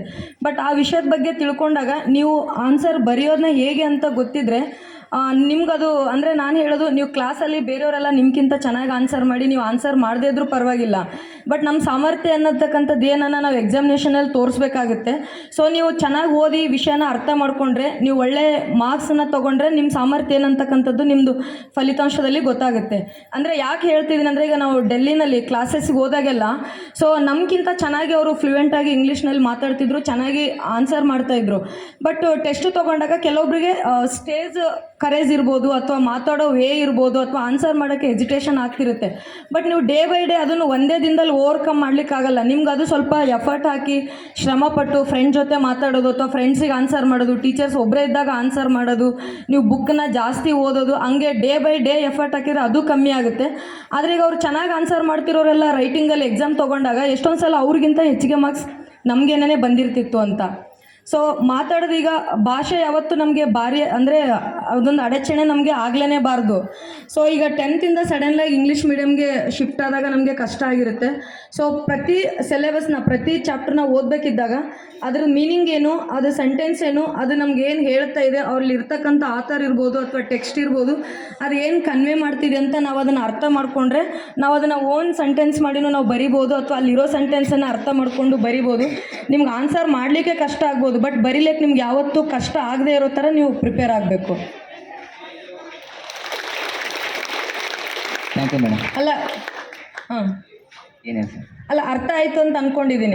ಅಂದರೆ ನಿಮಗೆ ಕಾಲೇಜಲ್ಲಿ ಆನ್ಸರ್ ಮಾಡೋಕ್ಕೆ ಕಷ್ಟ ಆಗ್ಬೋದು, ಬಟ್ ನಿಮಗೆ ಘಟಕ ಟೆಸ್ಟ್, ಯೂನಿಟ್ ಟೆಸ್ಟ್ ತೊಗೊಂಡಾಗ, ಎಕ್ಸಾಮ್ ತೊಗೊಂಡಾಗ, ನೀವು ಯಾವುದೋ ಒಂದು ಟಾಪಿಕ್ನ ತೊಗೊಂಡಾಗ ನಿಮಗೆ ಅದಕ್ಕೆ ಆನ್ಸರ್ ಬರೆಯುವಂಥ ಎಬಿಲಿಟಿ ಬಂದರೆ ಸಾಕು ಅಂತ, ಆನ್ಸರ್ನ ಚೆನ್ನಾಗಿ ಬರೆದ್ರೆ ಸಾಕು. ಬಟ್ ಆ ಹೆಜಿಟೇಷನ್ ಏನಿರುತ್ತೆ ನಿಮ್ಗೆ ಅದು ಇವಾಗ ಡೇ ಬೈ ಡೇ ಫಸ್ಟ್ ಇಯರಿಂದ ನಿಮ್ಗೆ ಅದು ಕಷ್ಟ ಆಗ್ಬೋದು. ನಿಮ್ಗೆ ಇನ್ನೊಂದಿಷ್ಟು ವರ್ಷಗಳ ಕಾಲ ನೀವು ಎಫರ್ಟ್ ಹಾಕ್ತಾ ಹೋದಂಗೆ ಆ ಹಿಂಜರಿಕೆನೂ ಕೂಡ ಹೋಗುತ್ತೆ. Thank you sir. ಆಯ್ತು.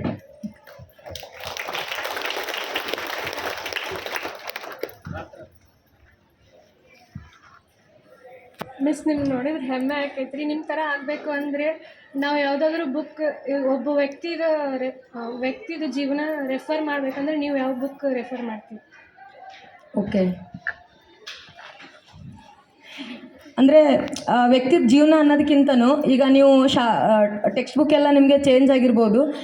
ಎಸ್ಪೆಷಲಿ ಲ್ಯಾಂಗ್ವೇಜ್ ಸಬ್ಜೆಕ್ಟ್ಸ್ನ ಓದಬೇಕಿದ್ದಾಗ, ಕನ್ನಡ ಮತ್ತು ಇಂಗ್ಲೀಷ್ನ ಓದಬೇಕಿದ್ದಾಗ ಸರ್ ಎಂ ವಿಶ್ವೇಶ್ವರಯ್ಯನವ್ರ ಬಗ್ಗೆ, ಆಮೇಲೆ ಸ್ವಾಮಿ ವಿವೇಕಾನಂದ ಅವ್ರ ಬಗ್ಗೆ ನಮಗೆ 6th ಒಂದು ಪಾಠ ಇತ್ತು, ಧೀರೆ ನಿರಜ ಅಂತ. ನಂಗೆ ಅದು ಇವಾಗಲೂ ನನ್ನ ಮನಸ್ಸಲ್ಲಿ ಹಾಗೇನೇ ಇದೆ. ಅದು ಅಂದರೆ ಅವರದು ವಿಮಾನವನ್ನು ಪಾಕಿಸ್ತಾನ ಕಡೆಯಿಂದ ಅಲ್ಲಿ ಟೆರರಿಸ್ಟ್ಗಳನ್ನ ನಮ್ಮ ಇಂಡಿಯಾದಲ್ಲಿ ಬಂಧಿಸಿದ್ದಕ್ಕೆ ವಿಮಾನವನ್ನು ಹೈಜಾಕ್ ಮಾಡಿದಾಗ ಅವರು ಅಲ್ಲಿ ಗಗನಸಖಿಯಾಗಿ ವರ್ಕ್ ಮಾಡ್ತಿರ್ತಾರೆ.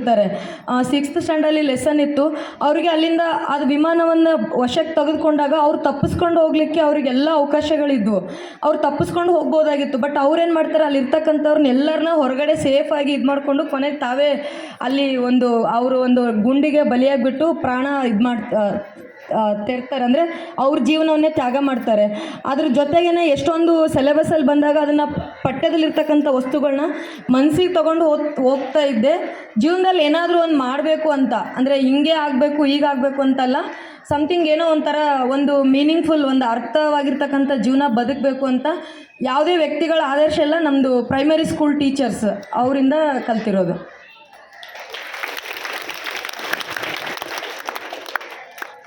Thank you miss.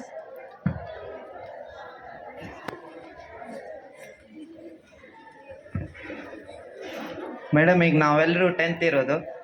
ಆ 10th ಎಕ್ಸಾಮಲ್ಲಿ ಎಷ್ಟೇ ಓದಿದ್ರು ಲಾಸ್ಟಿಗೆ ಎಕ್ಸಾಮ್ ಬರೆಯೋ ಮುಂದೆ ಭಯ ಇರುತ್ತೆ. ಆ ಭಯ ಹೇಗಿದೆ?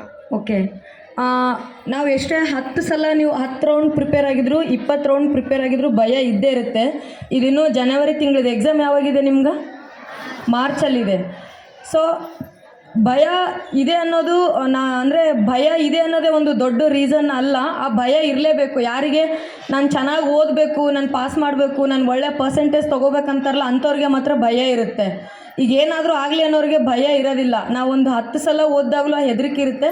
ಬಟ್ ಆ ಭಯ ಯಾವಾಗ ಹೋಗುತ್ತೆ ಅಂದಾಗ ನಾವು ಒಂದು ಲೆಸನನ್ನು ಯಾವ ಥರ ಪ್ರಿಪೇರ್ ಆಗಿರಬೇಕು ಅಂದರೆ, ಆ ಲೆಸನ್ ಮೇಲೆ ಏನೇ ಪ್ರಶ್ನೆಗಳು ಬಂದರೂ ನಾನು ಅದನ್ನು ಆನ್ಸರ್ ಮಾಡ್ತೀನಿ, ಇದನ್ನು ಬಿಟ್ಟು ಅವ್ರು ಬೇರೆ ಕ್ವೆಶನ್ ಕೇಳಲಿಕ್ಕೆ ಸಾಧ್ಯನೇ ಇಲ್ಲ, ನಾನು ಏನು ಬಂದರೂ ಆನ್ಸರ್ ಮಾಡ್ತೀನಿ ಅನ್ನೋ ಕಾನ್ಫಿಡೆಂಟ್ ನಮ್ಗೆ ಒಳಗಿಂದ ಯಾವಾಗ ಬಂದಿರುತ್ತಲ್ಲ ಆವಾಗ ಭಯ ಕಮ್ಮಿ ಆಗುತ್ತೆ.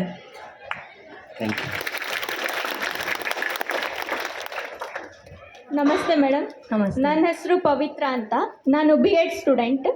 ಈಗ ನೀವು ಕೋಚಿಂಗ್ ತೊಗೊಂಡಿರೋದು ಡೆಲ್ಲಿಯಲ್ಲಿ, ಬಟ್ ಎಲ್ಲರಿಗೂ ಡೆಲ್ಲಿಗೆ ಹೋಗ್ಲಿಕ್ಕೆ ಆಗಲ್ಲ. ಈಗ ನಿಯರ್ ಬೈ ಇರೋ ಕೋಚಿಂಗಾದರೂ ಹೋಗ್ಬೋದು. ಈಗ ನಿಯರ್ ಬೈಯಲ್ಲಿರೋ ಕೋಚಿಂಗಿಗೂ ಮತ್ತು ಡೆಲ್ಲಿಯಲ್ಲಿರೋ ಕೋಚಿಂಗಿಗೂ ಏನು ಡಿಫ್ರೆನ್ಸು? ಆಲ್ಮೋಸ್ಟ್ ಡೆಲ್ಲಿಯಲ್ಲೇ ಹೋಗ್ತಾರೆ ಅಂತ. ಈಗ ನಾವು ಹೇಗೆ ಓದಬೇಕು? ಈಗ ಡೆಲ್ಲಿಗೆ ಹೋಗ್ಲಿಕ್ಕೆ ಆಗೋದಿಲ್ಲ ನಮಗೆ. ಗೊತ್ತು, ಅಂದರೆ ಅಲ್ಲಿ ಲಿಮಿಟೆಡ್ ಸೀಟ್ಸ್ ಇರುತ್ತೆ. ಗೌರ್ಮೆಂಟಿಂದ ಸ್ಪಾನ್ಸರ್ ಮಾಡಿದ್ರೆ ಹೋಗ್ಬೋದು. ನಾವೇ ಎಕ್ಸ್ಪೆಂಡಿಚರ್ ಮಾಡಿ ಹೋಗ್ಬೇಕಂದಾಗ ಎಲ್ರಿಗೂ ಆ ಎಕ್ಸ್ಪೆಂಡಿಚರ್ನ ಬೇರ್ ಮಾಡೋಕ್ಕಾಗಲ್ಲ, ತುಂಬ ಕಾಸ್ಟ್ ಆಗುತ್ತೆ. ಆದರೆ ಡೆಲ್ಲಿಗೆ ಹೋಗಿರೋದು ಏನಂತಂದರೆ ನಮಗೊಂದು ಎಕ್ಸ್ಪೋಜರ್ ಆಗಲಿಕ್ಕೆ ಒಂದು ಅವಕಾಶ ಸಿಗುತ್ತೆ. ಸೊ ಅಲ್ಲೆಲ್ಲ ಡೆಲ್ಲಿನಲ್ಲಿರ್ತಕ್ಕಂಥ ಫೇಮಸ್ ಕಾಲೇಜು, JNUನಲ್ಲಿ ಓದಿರ್ತಕ್ಕಂಥವ್ರು, IITನಲ್ಲಿ ಓದ್ತಿರ್ತಕ್ಕಂಥವ್ರು, IIMಲ್ಲಿ ಓದ್ತಿರ್ತಕ್ಕಂಥವ್ರು, ಲೇಡಿ ಶ್ರೀರಾಮು ಎಲ್ಲ ಕಾಲೇಜಲ್ಲಿ ಓದಿರ್ತಕ್ಕಂಥವ್ರು ಅಲ್ಲಿಗೆ ಬರ್ತಾಯಿದ್ರು. ಸೊ ನನಗೆ ಅಲ್ಲಿ ಟ್ರೈನಿಂಗಿಂದ ಅಥವಾ ಕೋಚಿಂಗಿಂದ ಏನೋ ಒಂದು ಕಲಿತೆ ಅನ್ನೋದಕ್ಕಿಂತನೂ ನಾವು ನಮ್ಮ ಹಂತದಲ್ಲಿದ್ದಾಗ ಲಿಮಿಟೆಡ್ ಇರ್ತೀವಿ. ನಮಗೇನು ಅನಿಸ್ತಿರುತ್ತೆ, ನಾವೇ ಚೆನ್ನಾಗಿ ಓದ್ತಾ ಇರ್ತೀವಿ ಅನಿಸಿರುತ್ತೆ. ಸೊ ಬೇರೆಯವ್ರನ್ನ ಕಂಪೇರ್ ಮಾಡ್ಕೊಂಡು ನೋಡಿದಾಗ ಜಗತ್ತು ನಮ್ಗಿಂತ ತುಂಬ ಫಾಸ್ಟಾಗಿ ಹೋಗ್ತಾ ಇದೆ, ಪ್ರಪಂಚದಲ್ಲಿರೋರು ಇನ್ನೂ ನಮ್ಗಿಂತ ಹೆಚ್ಚಿಗೆ ಓದ್ತಾ ಇರ್ತಾರೆ ಅಂತ ಅನಿಸುತ್ತೆ. ಸೊ ನಾವು ಇನ್ನೂ ಹೆಚ್ಚಿಗೆ ಎಫರ್ಟ್ ಹಾಕ್ಬೇಕಂತಕ್ಕಂಥದ್ದನ್ನ ಒಂದು ಒಳ್ಳೆಯ ವಾತಾವರಣನ ಕಲ್ಪಿಸಿಕೊಟ್ಟಿದ್ದು ಡೆಲ್ಲಿನಿಂದ 1 ವರ್ಷ ಆದಮೇಲೆ ರಿಟರ್ನ್ ಬಂದ ತಕ್ಷಣ ನನಗೆ ಅನಿಸಿರೋದು, ಕೋಚಿಂಗ್ ಬೇಕೇ ಬೇಕು ಅಂತಲ್ಲ, ಕೋಚಿಂಗ್ ಇಲ್ಲದೇ ನಾವು ಪ್ರಿಪೇರ್ ಆಗ್ಬೋದು. ಆದರೆ ಕೋಚಿಂಗ್ ಇಲ್ಲದೇ ಪ್ರಿಪೇರ್ ಆಗಬೇಕು ಅಂದರೆ ಹೇಗೆ ಪ್ರಿಪೇರ್ ಆಗಬೇಕನ್ನೋದನ್ನ ನಮ್ಗೆ ಅಟ್ಲೀಸ್ಟ್ ಯಾರಾದರೂ ಹೇಳ್ಕೊಡೋರಾದರೂ ಇರಬೇಕು ಅಂತ. ಸುಮಾರು ಸ್ಟೂಡೆಂಟ್ಸ್ ನೋಡ್ತಿರ್ತೀವಿ. ನಮ್ಮ ಊರಲ್ಲಿ ನಂಗೆ ಗೊತ್ತಿರೋರೆಲ್ಲ ಲೈಬ್ರರಿನಲ್ಲಿ ಓದ್ತಾ ಇರ್ತಾರೆ. 1 ಅವರ್ ಕಂಪ್ಯೂಟರ್ ಸಿಲೆಬಸ್ ಹಿಡ್ಕೋತಾರೆ, ಇನ್ನೊಂದು ಸ್ವಲ್ಪ ಕಂಪಲ್ಸರಿ ಇಂಗ್ಲೀಷ್ ಸ್ಟಾರ್ಟ್ ಮಾಡ್ತಾರೆ, ಇನ್ನೊಂದು ಸ್ವಲ್ಪ ಆದಮೇಲೆ GK ತೊಗೊಂಡಿರ್ತಾರೆ, ಇನ್ನೊಂದು ಸ್ವಲ್ಪ ಆದಮೇಲೆ ಸೈನ್ಸ್ ಓದ್ತಾರೆ. ಅವರು ಯಾವುದನ್ನು ಪರ್ಫೆಕ್ಟ್ ಮಾಡ್ತಾ ಇದ್ದೀವಿ, ಯಾವುದನ್ನು ತರೋ ಆಗ್ತಿದೀವಿ ಅನ್ನೋದು ಗೊತ್ತಾಗಲ್ಲ. ಕಾಂಪಿಟೇಟಿವ್ ಎಕ್ಸಾಮ್ ಅಂತಂದರೆ ಫಸ್ಟ್ ಕಾಂಪಿಟೇಟಿವ್ ಎಕ್ಸಾಮ್ ಅಂದರೆ ಏನು ಅಂತ ಅರ್ಥ ಮಾಡ್ಕೋಬೇಕು. ಎಲ್ಲ ಥರದ್ದು ಕೇಳ್ತಾರೆ. ಈಗ ಸಂವಿಧಾನ ಮೇಲೆ ಬರುತ್ತೆ, ಅರ್ಥಶಾಸ್ತ್ರ ಮೇಲೆ ಬರುತ್ತೆ, ಸೈನ್ಸ್ ಮೇಲೆ ಕ್ವಶನ್ಸ್ ಬರುತ್ತೆ, ಪರಿಸರದ ಮೇಲೆ ಬರುತ್ತೆ, ಅದರ್ ಜನರಲ್ ಇರುತ್ತೆ, ಇಂಗ್ಲೀಷ್ ಇರುತ್ತೆ, ಕಮ್ಯುನಿಕೇಷನ್ ಸ್ಕಿಲ್ಸ್ ಇರುತ್ತೆ, ಕಂಪ್ಯೂಟರ್ ಇರುತ್ತೆ. ನಾವು ನಮ್ಮಲ್ಲಿ ಏನಾಗ್ಬಿಟ್ಟಿದೆ ಅಂದರೆ ಯಾವುದನ್ನು ಪರ್ಫೆಕ್ಟ್ ಮಾಡಬೇಕು, ಯಾವುದಕ್ಕೆ ಫೋಕಸ್ ಮಾಡಬೇಕು ಅನ್ನೋದನ್ನ ಹೇಳಿಕೊಟ್ರೆ ಕೋಚಿಂಗ್ ಇಲ್ದೇನೂ ಪಾಸ್ ಆಗ್ಬೋದು. ಅಲ್ಲೂ ಕೂಡ ಅಷ್ಟೇ, ಒಳಗಡೆ ಒಂದು ಕಾನ್ಫಿಡೆಂಟ್ ಇರಬೇಕು. ಕಾಂಪಿಟೇಟಿವ್ ಎಕ್ಸಾಮ್ ಬರಿಬೇಕಿದ್ದಾಗ ಎನ್ವಿರಾನ್ಮೆಂಟ್ ಸೈನ್ಸ್ ಮೇಲೆ ಏನೇ ಕ್ವಶನ್ ಬಂದರೂ ನಾನು 10ರಲ್ಲಿ ಒಂದು 7 ಆದರೂ ಆನ್ಸರ್ ಮಾಡ್ತೀನಿ. ಇಂಡಿಯನ್ ಕಾನ್ಸ್ಟಿಟ್ಯೂಷನ್ ಮೇಲೆ ಅವ್ರು ಬೇಕಾದ ಕೇಳಿ, ಅವ್ರು ಏನು ಕೇಳಿದ್ರು ನಾನು ಸಂವಿಧಾನ ಮೇಲೆ ಬಂದಿರೋ ಒಂದು ಕ್ವಶನ್ ಕೂಡ ನಾನು ತಪ್ಪು ಮಾಡೋದಿಲ್ಲ. ಅಷ್ಟು ಕಾನ್ಫಿಡೆಂಟಾಗಿ ನಾನು ಓದಿದ್ದೀನಿ. ಎಕನಾಮಿಕ್ಸ್ ಮೇಲೆ ಏನಾದರೂ ಕೇಳಿ ನಾನು ಆನ್ಸರ್ ಮಾಡ್ತೀನಿ ಅನ್ನೋ ಕಾನ್ಫಿಡೆಂಟ್ ಬರೋ ಲೆವೆಲ್ಗೆ ನಾವು ಪ್ರಿಪೇರ್ ಆಗಬೇಕು. ಆ ಲೆವೆಲ್ಗೆ ಪರ್ಫೆಕ್ಟ್ನೆಸ್ ನಮ್ಮ ಹತ್ರ ಇರಬೇಕು. ಆವಾಗ ನಾವು ಕೋಚಿಂಗ್ ಇಲ್ಲದೇನೂ ಪಾಸ್ ಆಗ್ಬೋದು. ಇನ್ನೊಂದಿದೆ ಮ್ಯಾಮ್, ಈಗ ಪ್ರಿಲಿಮ್ಸ್ ಮತ್ತು ಮೇನ್ಸ್ ಮತ್ತು ಇಂಟರ್ವ್ಯೂ ಅಂತ ಇರುತ್ತೆ. ಪ್ರಿಲಿಮ್ಸ್ ಅಂದರೆ ಮಲ್ಟಿಪಲ್ ಚಾಯ್ಸ್ ಇರುತ್ತೆ, ಆಮೇಲೆ ಡಿಸ್ಕ್ರಿಪ್ಟಿವ್ ಅಂತ ಇರುತ್ತಲ್ಲ ಮ್ಯಾಮ್, ಅಂದರೆ ಮೇನ್ಸಲ್ಲಿ ನೀವು ಡಿಸ್ಕ್ರಿಪ್ಟಿವ್ ಆನ್ಸರ್ನ ಹೇಗೆ ಬರೀತಿದ್ರಿ? ಈಗ ಒಂದು ಎಕ್ಸಾಂಪಲ್ ಕೊಡಬೇಕು ಅಂತಂದರೆ ಡಿಸ್ಕ್ರಿಪ್ಟಿವ್ಗೆ ನಮ್ಗೆ ಫಸ್ಟ್ ಟೈಮು KS ಅಲ್ಲಿ 4 GS ಪೇಪರ್ ತಂದರು ನಮ್ಮ ಬ್ಯಾಚ್ಗೆ. ಪೇಪರ್ 1, ಪೇಪರ್ 2, 3, 4 ಇರ್ತಿತ್ತು. ಒಂದೊಂದಕ್ಕೆ 250 ಮಾರ್ಕ್ಸು. 3 hours ಟೈಮಲ್ಲಿ 250 ಮಾರ್ಕ್ಸಿಗೆ ಬರಿಬೇಕಿತ್ತು. 15 ಮಾರ್ಕ್ಸಿಗೆ ಒಂದು ಕ್ವಶನ್, 10 ಇರ್ತಿತ್ತು. 10 ಮಾರ್ಕ್ಸಿಗೆ ಒಂದು ಕ್ವಶನ್. ಈಗ 15 ಮಾರ್ಕ್ಸಿಂದ ಒಂದು ಪ್ರಶ್ನೆ ಕೇಳಿದರು. ಏನಂತಂದರೆ, ನಮ್ಮ ದೇಶ ಸ್ವತಂತ್ರ ಬಂದಾಗಲಿಂದ ಮಹಿಳಾ ಮತ್ತು ಮಕ್ಕಳ ಕಲ್ಯಾಣಕ್ಕಾಗಿ ನಾವು ಏನೆಲ್ಲ ಯೋಜನೆಗಳನ್ನ ಜಾರಿಗೆ ತಂದಿದ್ದೀವಿ. ಆದರೂ ಕೂಡ ಮಹಿಳೆಯರು ಮತ್ತು ಮಕ್ಕಳು ಇನ್ನೂ ಅಂದರೆ ಹಿಂದುಳಿದಿದ್ದಾರೆ, ಮುನ್ನೆಲೆಗೆ ಬರ್ತಾ ಇಲ್ಲ. ಅದಕ್ಕೋಸ್ಕರ ಸರ್ಕಾರ ಜಾರಿಗೆ ತಂದಿರತಕ್ಕಂಥ ಕಾರ್ಯಕ್ರಮಗಳನ್ನ ನೀವು ಒಂದು ಅನಾಲಿಸಿಸ್ ಮಾಡಿ ಅಂತ ಕೇಳಿದರು. ಅದನ್ನು ನಾವು 10 ಮಾರ್ಕ್ಸಿಗೆ ಬರಿಬೇಕು. ಮತ್ತು ಇರ್ತಕ್ಕಂಥ 25 ಕ್ವಶನ್ಸ್ನ 3 ಅವರ್ಸಲ್ಲೇ ಮುಗಿಸ್ಬೇಕು. ಸೊ ನಮಗಂದರೆ ಮ್ಯಾಕ್ಸಿಮಮ್ ಅಂದರೆ 7 to 8 ಮಿನಿಟ್ಸ್ ಬರಿಬೇಕು. ಸೊ ನಾವು ಹೇಗೆ ಪ್ರಿಪೇರ್ ಆಗಿರ್ತೀವಿ ಅಂದರೆ ನಮ್ಗೆ ಸಿಲೆಬಸ್ ಇತ್ತು ಮೇನ್ಸಿಗೆ, ಮಹಿಳಾ ಮತ್ತು ಮಕ್ಕಳ ಕಲ್ಯಾಣ ಅಂತ. ಸೊ ನಾವು ಸರ್ಕಾರ ಏನೇನು ಕಾರ್ಯಕ್ರಮ ತೊಗೊಂಡಿದೆ ಅಂದಾಗ ಮೈಂಡಲ್ಲಿ ಒಂದಿಷ್ಟು ಪಾಯಿಂಟ್ ಮಾಡ್ಕೋತೀವಿ. ಅಂದರೆ ಎಕನಾಮಿಕ್ ಕ್ಷೇತ್ರದಲ್ಲಿ ನಾವು ಏನೇನು ತಂದಿದ್ದೀವಿ, ಸೈನ್ಸ್ ಕ್ಷೇತ್ರದಲ್ಲಿ ಏನಿದೆ, ಆಡಳಿತದಲ್ಲಿ ಏನಿದೆ, ನಾವು ಏನೇನು ಮಾಡಿದ್ದೀವಿ ಅಂತ. ಈಗ ಉದಾಹರಣೆ ಸೆಲ್ಫ್ ಹೆಲ್ಪ್ ಗ್ರೂಪ್ಸ್ನ ಜಾರಿ ಮಾಡಿದ್ದೀವಿ. ಆಮೇಲೆ ನೆಕ್ಸ್ಟು ನಾವು ರಾಜಕೀಯ ಕ್ಷೇತ್ರದಲ್ಲಿ ಸ್ಥಳೀಯ ಸಂಸ್ಥೆಗಳಿಗೆಲ್ಲ ರಿಸರ್ವೇಷನ್ ಕೊಟ್ಟಿದ್ದೀವಿ. ಆಮೇಲೆ ಹೆಲ್ತ್ ತೊಗೊಂಡಾಗ ಎಷ್ಟೊಂದು ಈಗ ಮಾತೃವಂದನಾ ಸ್ಕೀಮ್ ಇರುತ್ತೆ, ಮಕ್ಕಳಿಗೆ ಏನೆಲ್ಲ ಸ್ಕೀಮ್ಸ್ ಇದೆ. ಸೊ ಹೀಗೆಲ್ಲ ತೊಗೊಂಡಾಗ ಆ ಸ್ಕೀಮ್ಸ್ಗಳ ಬಗ್ಗೆ ಎಲ್ಲ ಬರೆದ್ಬಿಟ್ಟು ಅಲ್ಲಿ ಎಷ್ಟು ಪರ್ಸೆಂಟೇಜ್ ಪ್ರೋಗ್ರೆಸ್ ಆಗಿದೆ, ಇನ್ನೂ ಏನೇನು ಪ್ರಾಬ್ಲಮ್ಸ್ ಇದೆ, ಮಾಲ್ ನ್ಯೂಟ್ರಿಷನ್ ಇದೆ ಮಕ್ಕಳ ಹತ್ರ, ಸಾಕ್ಷರತೆ ಮಹಿಳೆಯರಿಗೆ ಪುರುಷರಿಗೆ ಕಂಪೇರ್ ಮಾಡಿ ನೋಡಿದ್ರೆ ಮಹಿಳೆಯರ ಸಾಕ್ಷರತೆ ಕಮ್ಮಿ ಇದೆ, ಉದ್ಯೋಗದಲ್ಲಿ ಭಾಗವಹಿಸೋಕೆ ದರ 33% ಹೆಣ್ಮಕ್ಳು ಮಾತ್ರ ಉದ್ಯೋಗದಲ್ಲಿ ಭಾಗವಹಿಸ್ತಿದ್ದಾರೆ, ಸಂಸತ್ತು ಮತ್ತು ರಾಜ್ಯಸಭೆಗಳಲ್ಲಿ ವಿಧಾನಸಭೆಯಲ್ಲಿ ಕೇವಲ 10% ಮಾತ್ರ ಮಹಿಳೆಯರ ಪ್ರಾತಿನಿಧ್ಯವಿದೆ. ಸೊ ಇದನ್ನೆಲ್ಲ ನೋಡಿದಾಗ ಇನ್ನೂ ಏನೇನು ಕಮ್ಮಿ ಇದೆ ಅಂತಂದಾಗ ನಮ್ಮಲ್ಲಿ ಏನು ಮಹಿಳೆಯರ ಬಗ್ಗೆ ಮನೋಭಾವ ಇದೆಯಲ್ಲ ಅದನ್ನು ಬದಲಾಗಬೇಕು. ನೆಕ್ಸ್ಟ್ ಏನೇನು ಇಂಪ್ಲಿಮೆಂಟ್ ಮಾಡಬೇಕಂತ ಈ ಥರ ಅನಾಲಿಸಿಸ್ ಮಾಡಿ ಬರಿತಾ ಹೋಗಬೇಕಿತ್ತು. Sorry ma'am, last question. ಈಗ KAS IAS ಅಲ್ಲಿ interview is the most curious part. ನಿಮ್ಮ ಇಂಟರ್ವ್ಯೂ ಹೇಗಿತ್ತು KAS ಅಲ್ಲಿ? ಓಕೆ, ಇಂಟರ್ವ್ಯೂ ಅದು ಟೋಟಲ್ 2014ರಲ್ಲಿ ಒಟ್ಟು ಪೋಸ್ಟ್ಗಳು ಕರೆದಾಗ 444 ಪೋಸ್ಟ್ ಕರೆದಿದ್ರು. ಇದೊಂದು ಹೇಳ್ತೀನಿ, ಕಾಂಪಿಟೇಷನ್ ಅನ್ನೋದು ಹೇಗಿರುತ್ತೆ ಅಂತ ಎಲ್ಲ ಸ್ಟೂಡೆಂಟ್ಸ್ಗಳಿಗೂ. 434 ಪೋಸ್ಟ್ ಕರೆದಾಗ ಅದರಲ್ಲಿ 60 AC ಪೋಸ್ಟು, 110 ತಹಸೀಲ್ದಾರ್ ಪೋಸ್ಟ್ ಇತ್ತು. ಎಕ್ಸಾಮ್ಗೆ ಅಪ್ಲೈ ಮಾಡಿರೋರು ಸುಮಾರು ಒಂದು 4 ಲಕ್ಷಕ್ಕಿಂತ ಹೆಚ್ಚು ಜನ.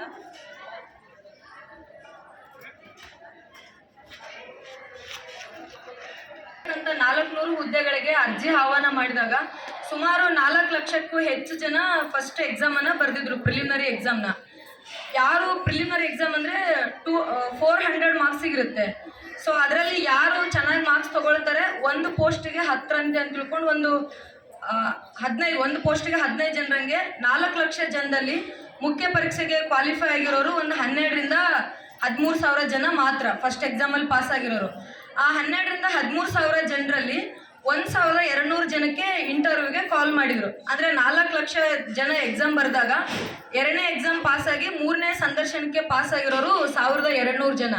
1,200 ಜನರಲ್ಲಿ ಫೈನಲ್ ಆಗಿ ಸೆಲೆಕ್ಟ್ ಆಗಿರೋರು 400 ಜನ.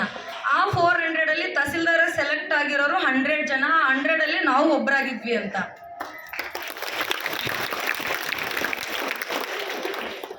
ಸಂದರ್ಶನ ಅಂತಂದರೆ ನಮ್ಮದು ಬ್ಯಾಕ್ಗ್ರೌಂಡ್ ಬಗ್ಗೆ ಕೇಳಿದರು, ಅಂದರೆ ಯಾದಗಿರಿ ಜಿಲ್ಲೆ ಬಗ್ಗೆ ಕೇಳಿದರು. ಮತ್ತು ನಮ್ಮದು ಇಸ್ರೋದು ಅಚೀವ್ಮೆಂಟ್ಸ್ ಏನಿದೆ, ಸೊ ನಮಗೆ ಯಾಕೆ ತಹಸೀಲ್ದಾರ್ ಆಗಬೇಕು ಅಂತ ಆಸೆ ಇತ್ತು. ತಹಸೀಲ್ದಾರ್ ಆದಮೇಲೆ ನೀವೇನೆಲ್ಲ ವರ್ಕ್ ಮಾಡ್ತೀರಾ, ಮತ್ತು ಆಡಳಿತ ವ್ಯವಸ್ಥೆಯಲ್ಲಿ ಏನೇನು ಸಮಸ್ಯೆಗಳಿದ್ದಾವೆ, ರಾಜಕೀಯ ವ್ಯವಸ್ಥೆ ಮತ್ತು ಆಡಳಿತ ವ್ಯವಸ್ಥೆ ಹೇಗೆ ಹೊಂದಾಣಿಕೆ ಮಾಡ್ಕೊಂಡು ಹೋಗಬೇಕು, ಸೊ ಎಲ್ಲ ಪ್ರಶ್ನೆಗಳ ಬಗ್ಗೆ ಸುಮಾರು ಒಂದು 40 ನಿಮಿಷಕ್ಕೂ ಹೆಚ್ಚು ಕಾಲ ಕೇಳಿದರು. ಸೊ ನನಗೆ ಎಷ್ಟಿತ್ತೋ ಅಷ್ಟು ಆನ್ಸರ್ ಮಾಡಿದ್ದೆ. ಒಳ್ಳೆಯ ಮಾರ್ಕ್ಸ್ ಕೊಟ್ಟಿದ್ರು. ನಾವು ಯಾವುದೇ ನೆಗೆಟಿವ್ ಆಗಲಿ ಅಥವಾ ಅಲ್ಲಿ ಹಾಗೆ ನಡೀತೆ ಹೀಗೆ ನಡೀತೆ ಅಂತೇನೋ ಇದು ಮಾಡಬೇಕಾಗಿಲ್ಲ. ನಾವು ಚೆನ್ನಾಗಿ ಕಷ್ಟಪಟ್ಟರೆ ನಮ್ಮ ಪ್ರತಿಭೆಗೆ ಬೆಲೆ ಸಿಕ್ಕೇ ಸಿಗುತ್ತೆ ಅಂತ.